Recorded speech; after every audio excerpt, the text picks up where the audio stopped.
성도님들 안녕하십니까? 오늘은 3월 11일 목요일 사순절 20째 날입니다.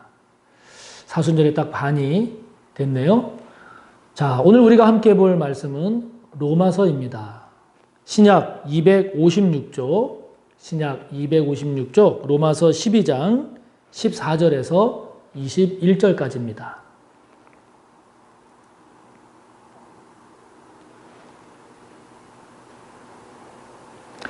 로마서 12장 14절에서 21절까지의 말씀 함께 봅니다. 너희를 박해하는 자를 축복하라. 축복하고 저주하지 말라. 즐거워하는 자들과 함께 즐거워하고 우는 자들과 함께 울라. 서로 마음을 같이하며 높은 데 마음을 두지 말고 도리어 낮은 데 처하며 스스로 지혜 있는 체 하지 말라. 아무에게도 악을 악으로 갚지 말고 모든 사람 앞에서 선한 일을 도모하라. 할 수 있거든 너희로서는 모든 사람과 더불어 화목하라. 내 사랑하는 자들아, 너희가 친히 원수를 갚지 말고 하나님의 진노하심에 맡기라. 기록되었으되 원수 갚는 것이 내게 있으니 내가 갚으리라고 주께서 말씀하시니라. 내 원수가 줄이거든 먹이고 목마르거든 마시게 하라. 그리함으로 내가 숯불을 그 머리에 쌓아 놓으리라. 악에게 지지 말고 선으로 악을 이기라. 아멘.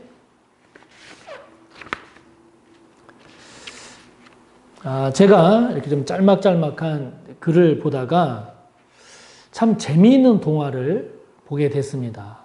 우선 그 제목이 재미있어서 무슨 내용인가 하고 봤는데요. 그 제목이, 동화 제목이 황새똥과 왕모래입니다. 황새똥과 왕모래. 그 제목이 재밌어서 보니까 동화인데 참 재미있더라고요. 그 동화의 내용이 이렇습니다. 새들은 있잖니 날아가면서도 똥을 둔단다. 어느 날 황새 한 마리가 숲속으로 날아가다가 똥을 누웠지. 도토리 알 만한 황새똥은 아래로 떨어지다가 작은 옹달샘 한 복판에 퐁당 빠졌어. 이크, 이게 뭐야? 옹달샘은 졸고 있다가 깜짝 놀랐지. 꼬르르 꼬르르. 황새똥이 옹달샘 바닥으로 가라앉으며 대답했어. 나는 황새똥이다. 뭐라고? 똥이라고? 옹달샘은 더욱 놀랐지. 그래, 황새똥이야. 왜? 더럽니? 아니야. 그저 너무 뜻밖이라서 좀 놀랐을 뿐이야. 나는 황새똥인데 너는 누구니? 나는 숲속의 옹달샘이다. 넌 참 깨끗하구나. 언제나 맑은 샘이 솟아나오거든.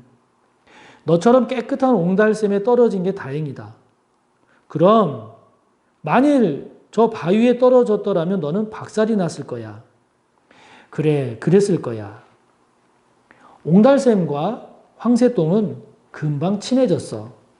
그런데 참 이상한 일이지. 둘이서 친해질수록 거무튀튀하던 황새똥이 하얗게 변하는 거야. 황새똥 속에 있던 흰 왕모래들이 그 모습을 드러낸 거지.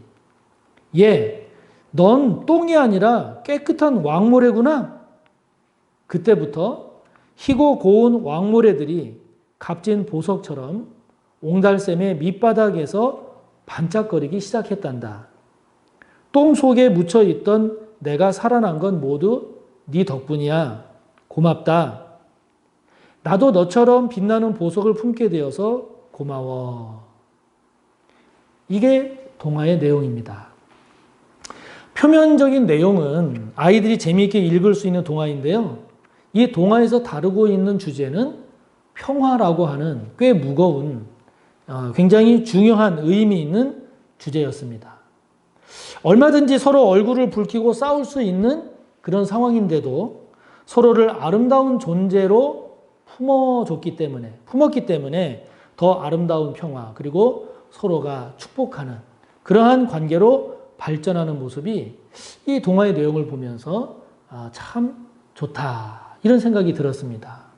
우리 사회도 이러한 평화를 향한 이런 사회로 발전하면 얼마나 좋을까, 이런 생각을 했습니다.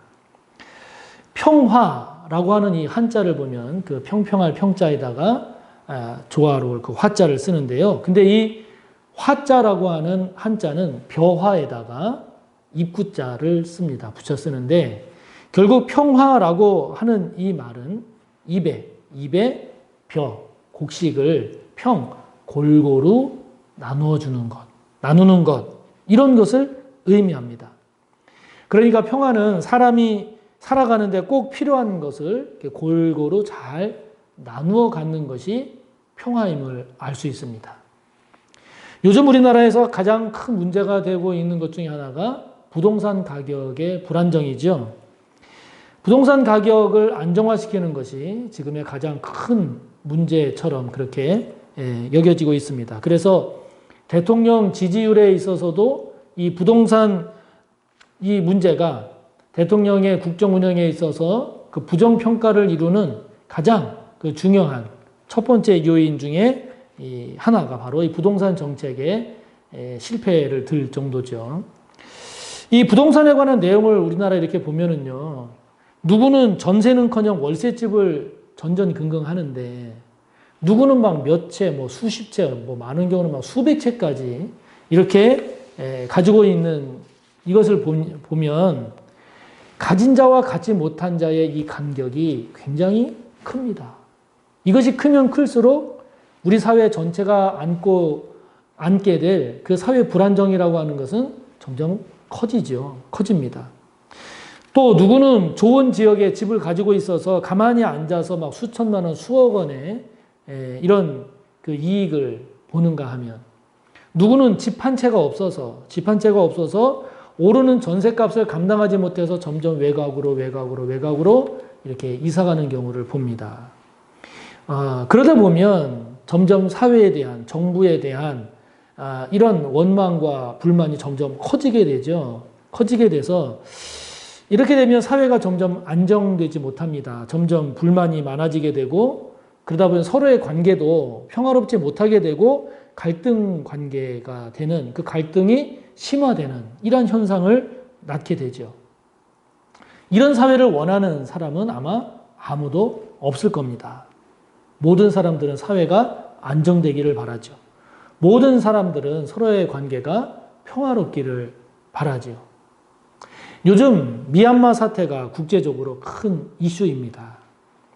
미얀마에서 군부 쿠데타가 발생을 했습니다. 작년 11월에 치러진 총선이 부정선거다 이러면서 군부가 쿠데타를 일으킨 것인데요.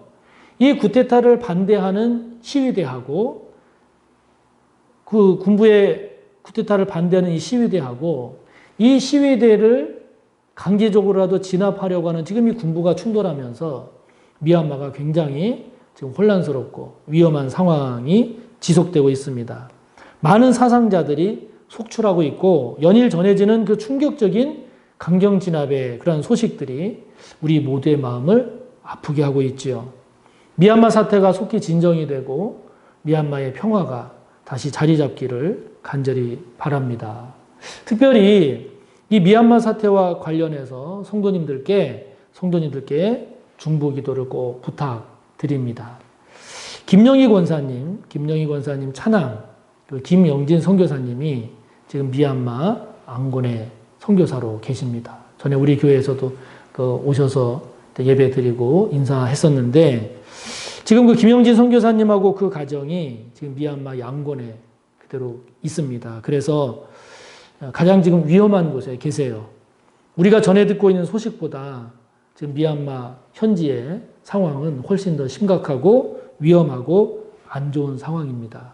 여러분들이 꼭 기억하시고 김 선교사님과 그 가정 주님께서 꼭 지켜주시고 머리카락 하나 상하지 않도록 여러분들의 중보 기도를 꼭 부탁합니다. 여러분, 평화롭고 안정된 사회, 그리고 평화롭지 못하고 안정되지 못한 사회는 이렇게 달라도 많이 다릅니다. 많이 다릅니다. 오늘 성경은 할 수 있거든 너희로서는 모든 사람과 더불어 화목하라. 이렇게 말씀합니다. 18절에. 17절부터 21절의 그 내용들을 보면 보복하는 것, 복수하는 것, 그거를 단념하고 사랑으로 이것을 극복하라고 권면하고 있습니다. 그러므로 저와 여러분, 우리 그리스도인들이 힘써야 할 것 뭘까요? 평화입니다. 평화입니다. 주님은 마태복음 5장 9절에서 화평하게 하는 자, 즉 평화를 이루는 자가 복이 있다고 말씀하십니다. 그러면서 그들이 하나님의 자녀라고 불리워질 것이라고 말씀합니다. 우리 그리스도인들이 힘써야 할 일, 평화입니다. 화평입니다. 우리 그리스도인들이 막아야 할 것, 그것은 미움입니다. 증오입니다. 그로 인한 분열과 갈등입니다. 그것을 우리 그리스도인들이 막는 역할을 해야 합니다. 주님이 이 땅에 오셔서 하신 일, 그것은 하나님과 우리 사이를 주님께서 그 십자가를 통해서 하나님과 우리 사이에 평화를 이루어 주신 것이죠. 하나님과 우리 사이에 원수된 그 사이를 화목하게 우리 주님이 십자가로 이루셨습니다. 또 우리와 우리, 사람과 사람 사이에도 주님은 그 십자가의 모습을 통해서 그 십자가의 원리로 우리의 평화를 이룰 수 있는 지혜 그리고 힘이 되어주셨죠. 주님께서 행하시고 주님께서 이루신 이 평화, 주님을 따르는 우리 그리스도인들이 힘써 행할 일입니다. 힘써 행할 일입니다. 분열과 갈등을 조장하고 증폭하는 것, 이것은 반그리스도인적 삶의 태도입니다. 이래서는 안 됩니다. 그것이 아니라 분열과 갈등이 있는 곳에 평화를 이룩하는 그런 아름다운 하나님의 사람, 그런 아름다운 그리스도인이 되었으면 좋겠습니다. 평화로 가는 길이 따로 있는 것이 아닙니다. 저와 여러분이 이루는 평화가 바로 평화의 길인 것이죠. 평화를 이루는 저와 여러분, 우리 그리스도인들이 꼭 되시기를 바랍니다. 함께 나눈 내용, 말씀을 생각하며 기도하시고 또 하나님께 아뢰 기도를 힘있게 기도하시기 바랍니다. 감사합니다.